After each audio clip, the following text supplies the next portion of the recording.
Chapter 9: Images and the Deep, Deep Damage They Do.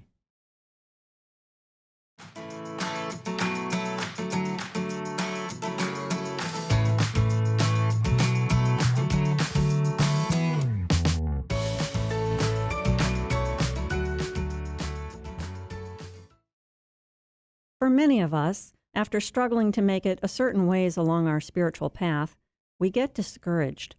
We've recognized a few faults, and we're filled to the brim with good intentions to tackle them. Some we've already knocked down a peg or two. We've come upon some decidedly wrong attitudes in ourselves, and, using all the willpower at our command, we mean to make them right. But try as we might, we don't make much of a dent. We scratch our heads and we ask ourselves, why? Blind to what's really going on, we're inclined to give up.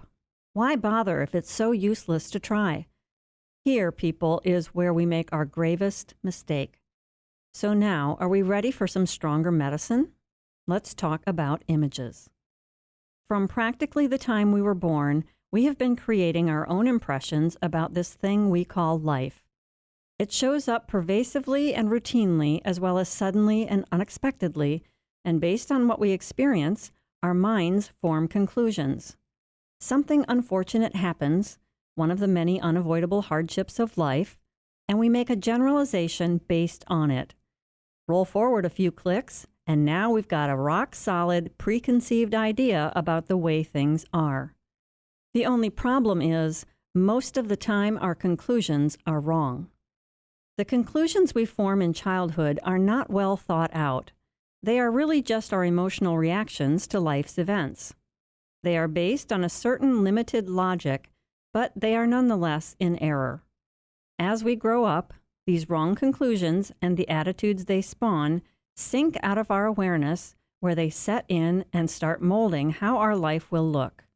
This is the way it happens for every human being to some extent. The word the guide uses to refer to these conclusions is images, since in the spirit world, they can see our whole thought process as a spiritual form, or image. When we form conclusions about life that are free from error, our positive, healthy beliefs are flexible and relaxed. They flow harmoniously and adapt spontaneously to life's changes. Images, on the other hand, are stuck in the mud and congested. These distorted ideas short-circuit our life experiences, creating disturbances that lead to disorder. That's essentially how the spirit world views images anyway. For us, on the other hand, images appear as the invisible juju that makes us unhappy and anxious, causing us to puzzle over all the inexplicable bad things that happen in our lives. For instance, perhaps we're unable to change something we really, really wish we could change. Or maybe there's something that keeps on recurring without rhyme or reason. The list of damages caused by images is practically endless.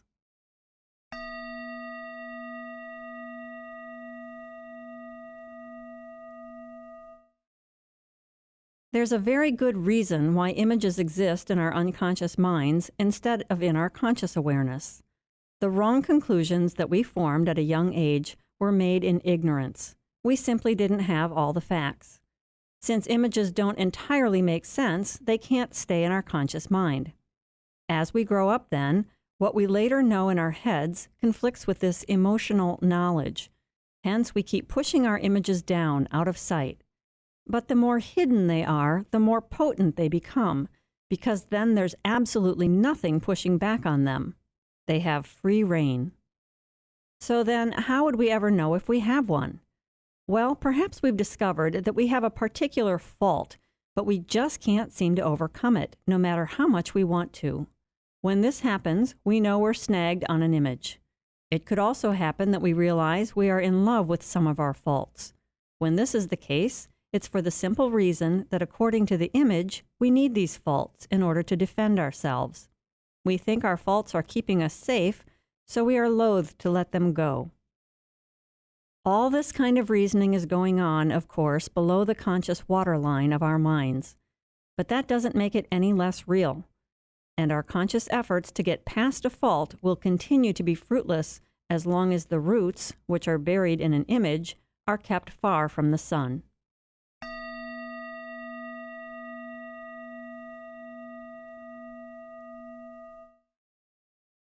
Here's another way we know an image is in the house: when there's a repetition of incidents we didn't ask for and don't want.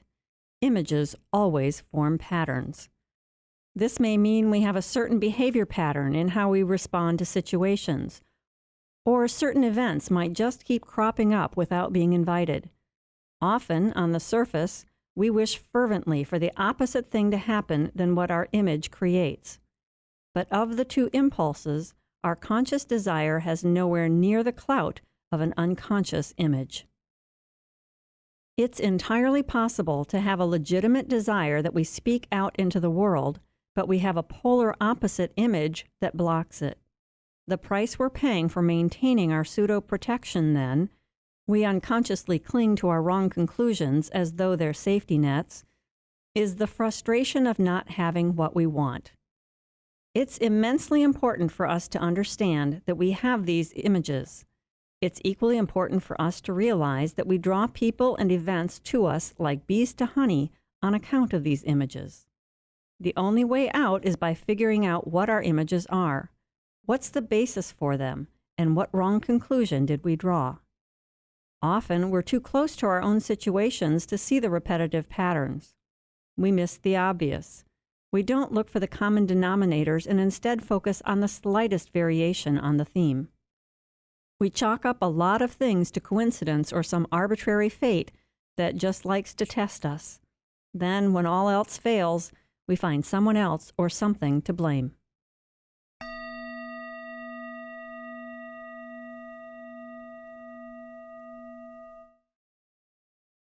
This information has been known for a long time by psychologists. But what may not be fully realized is that images are seldom making their first appearance in this lifetime.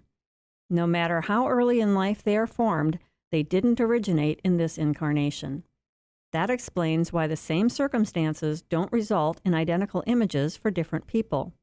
They only form when there's already a corresponding, previously self-inflicted dent in the soul. Since it's essential that we find and dissolve our images, it might seem concerning that we don't then have all the information, since we can't recall previous lifetimes. This, in fact, is the basis on which our preparations for reincarnation are made. Families and life circumstances are carefully selected to ensure that our conflicts will bring our inner problems all the way to the surface in this lifetime.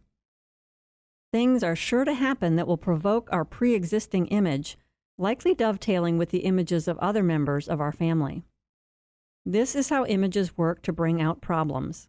Because if something's not a problem, let's admit it, we're not going to pay attention to it. If we ignore our images, though, the stakes will get higher the next time around. The road will be a lot rockier. Perhaps now it will get our attention. Eventually, the conflict will become so overwhelming we won't be able to blame outside factors any longer for the pain we cause ourselves with our mistaken beliefs. This will be the moment we turn around and start going inward and upward on our spiritual journey.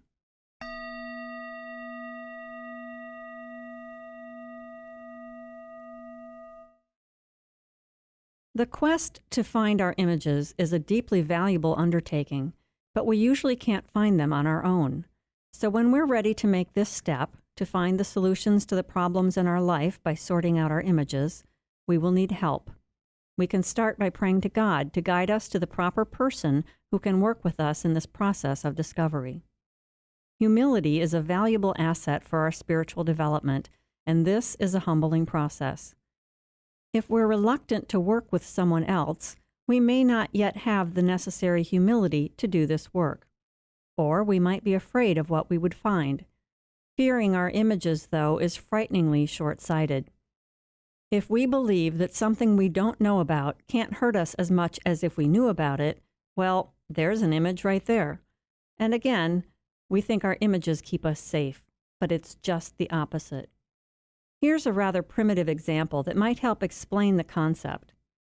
Let's say a child takes a bath and the water is too hot, so it injures the child. The child could conclude that baths are dangerous and will therefore avoid them in the future.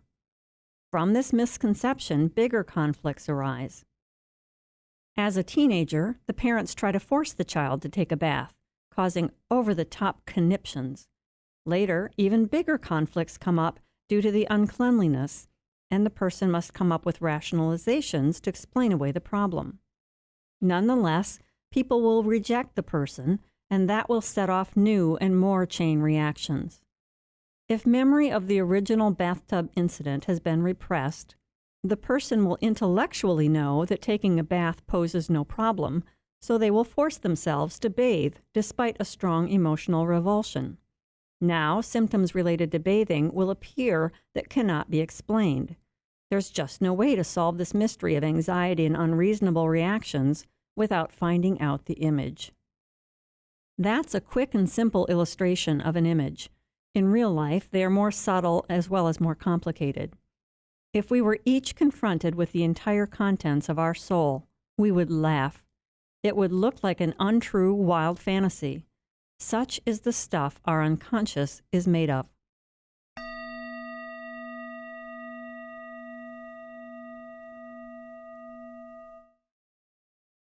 We won't find our way through the maze of this inner landscape if we just try harder. We have to search for our images in a methodical way that begins by writing down all our problems. Yes, all of them, including the nonsensical and the insignificant. If we don't make the effort to write them down in black and white, they will continue to elusively slide around in our heads, and we won't have the overview we need to spot the images. There's no rush in doing this. It might take several months to get everything out and on paper. Once this is done, we can start hunting for common denominators. Keep in mind, there may be more than one.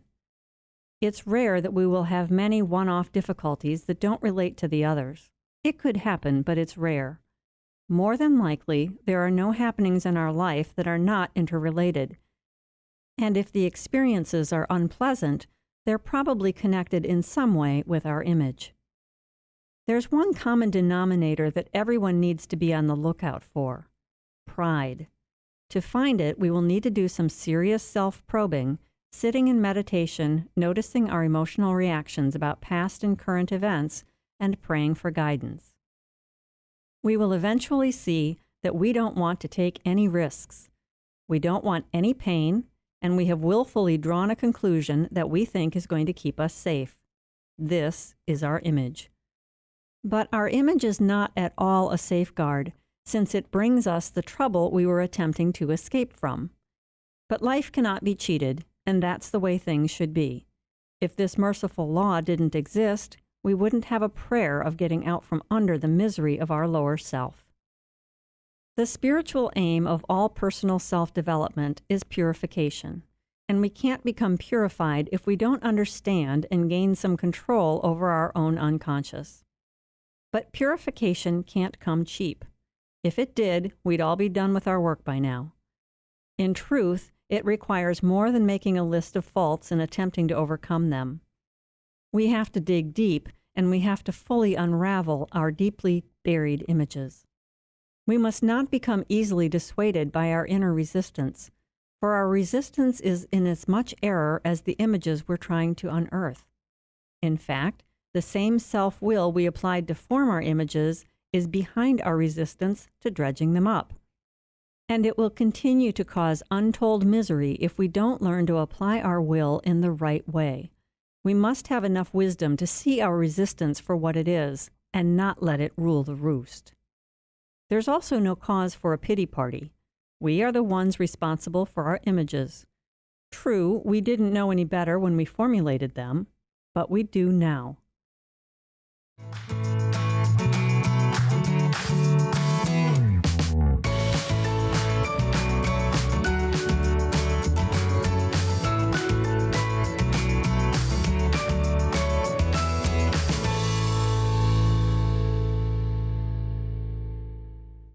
This work is copyrighted by Jill Laree, founder and manager of Finesse LLC.